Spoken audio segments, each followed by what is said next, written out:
அனைவருக்குமே வணக்கம்.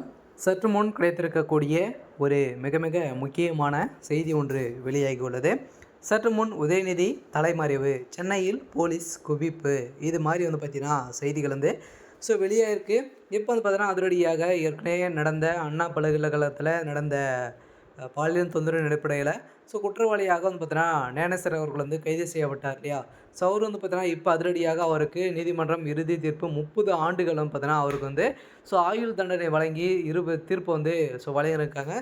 இந்த தீர்ப்பின் அடிப்படையில் தான் இப்போ அதிரடியாக ஞானேஸ்வர் அவர்கள் கொடுத்த வாக்குமூலத்தின் அடிப்படையிலும் அதே மாதிரி இப்போ டாஸ்மாக் உடைய நிறுவனத்தில் நடந்த ரெய்டின் அடிப்படையிலும் பார்த்தீங்கன்னா இந்த 1000 கோடி மெகா ஊழலின் அடிப்படையிலும் இப்போ உதயநிதி ஸ்டாலின் அவர்கள் முக்கிய புள்ளியாக வசமாக சிக்கி கொண்டு இருக்காரு.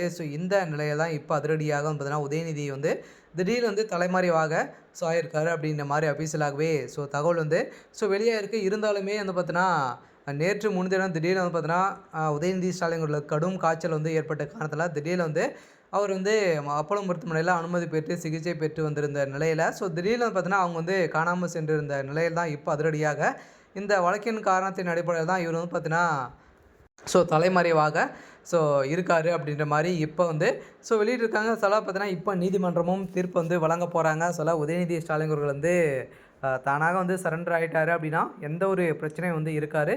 அப்படி இல்லை அப்படின்னா அமலாக்கத்துறை அதிரடியாக ஆக்ஷன் எடுக்க போகிறாங்க. அவருக்கு கைது வாரண்ட் கொடுக்க போகிறாங்க.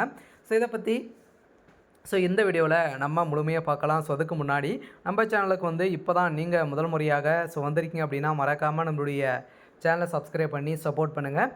வாங்க வீடியோக்குள்ளே போகலாம்.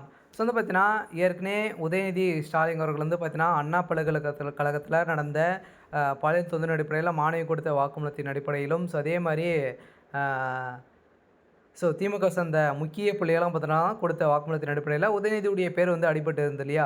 இதன் அடிப்படையில் அந்த சார் யார் அப்படின்ற மாதிரி மறைமுகமாகவே இருந்திருந்த நிலையில் தான் இப்போ அதிரடியாக ஞானேஸ்வர் அவர்களும் பார்த்தீங்கன்னா இப்போ அதிரடியாக வாக்குமூலம் கொடுத்துருக்காரு. இந்த வாக்குமூலத்தின் அடிப்படையில் இப்போ அதிரடியாக உதயநிதியுடைய கதை ஒட்டுமொத்தமாக முடிஞ்சிருக்கு. அடுத்த உதயநிதியுடைய நண்பர்களும் கூட்டு கலவணியோட தான் பார்த்தீங்கன்னா இந்த செயல்களை அவங்க செஞ்சுட்டு இருக்காங்க அப்படின்றத இப்போ வெளியே இருக்குது. இந்த நிலையில் தான் பார்த்தீங்கன்னா ஞானேஸ்வர் அவர்கள் கொடுத்த வாக்குமூலத்தின் அடிப்படையிலும் அதே மாதிரி அவருடைய வீட்டில் கிடைத்த ஆதாரத்தின் அடிப்படையில் சேமாக இருக்கக்கூடிய நிலையில் இப்போ உதயநிதியுடைய கதை ஒட்டுமொத்தமாக முடிந்திருக்கு. இந்த நிலையில் உதயநிதியை காப்பாற்றுவதற்காக முதல்வர் ஸ்டாலின் அவர்களும் பார்த்தீங்கன்னா அயராத பாடுபட்டு தான் இருக்கார். இருந்தாலுமே இது வேலைக்கு ஆகிற மாதிரி தெரியல. அதனால் இந்த நிலையில் இப்போ திடீர்னு நேற்று மருத்துவமனையில் இருந்த உதயநிதி ஸ்டாலின் அவர்களும் இப்போ பார்த்தீங்கன்னா தலைமறைவாக ஆகியிருக்காரு.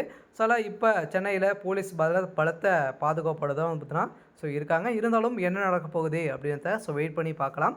இது மாதிரி செய்திகளை தெரிஞ்சுக்கணும் அப்படின்னா மறக்காமல் நம்மளுடைய சேனல் சப்ஸ்கிரைப் பண்ணி சப்போர்ட் பண்ணுங்கள். தேங்க்யூ.